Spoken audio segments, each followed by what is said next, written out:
जिंदगी में पूरा में ड्रग्स लेने वाला था, ड्रग्स ले तुम था, सिगरेट पी तुम था, गुटखा खा तुम था, दारू पी तुम था।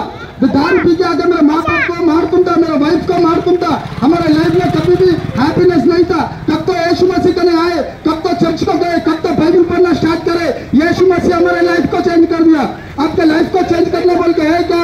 आओ यीशु मसीह करने आओ। यीशु मसीह तुम्हारे लाइफ को चेंज कर देता। यीशु मसीह क्रिश्चियंस को नहीं, सबको भगवान है। वो तेरे को प्यार कर रहा है यीशु मसीह। आज तुम यीशु मसीह करने आए तो मुक्ति दे रहा है तुम्हारे को। आज यीशु मसीह करने आओ। यीशु मसीह तेरे को प्यार कर रहा है। ये दुनिया में तेरे को सब लोग छोड़ दिए होंगे, तेरे माँ बाप तेरे को छोड़ दिए होंगे, तेरा वाइफ तेरे को छोड़ दिए होंगे, ये दुनिया में सब लोग तेरे फ्रेंड्स तुम्हारे को छोड़ दिए होंगे, सब लोग तुम्हारे को छोड़ देते। लेकिन यीशु मसीह बोल रहा सब तुम्हारे को छोड़ दिए होंगे, मैं नहीं छोड़ा तुम्हारे को, मैं तुम्हारे को प्यार करूँ बोल के यीशु मसीह बोल रहा। तो आज यीशु मसीह करने आए तो यीशु मसीह तुम्हारे को छुटकारा दिला रहा है।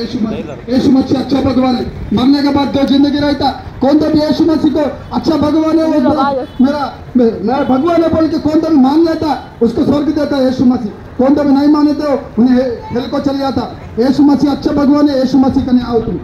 आज यीशु मसीह तुम्हारे को बुला रहा है।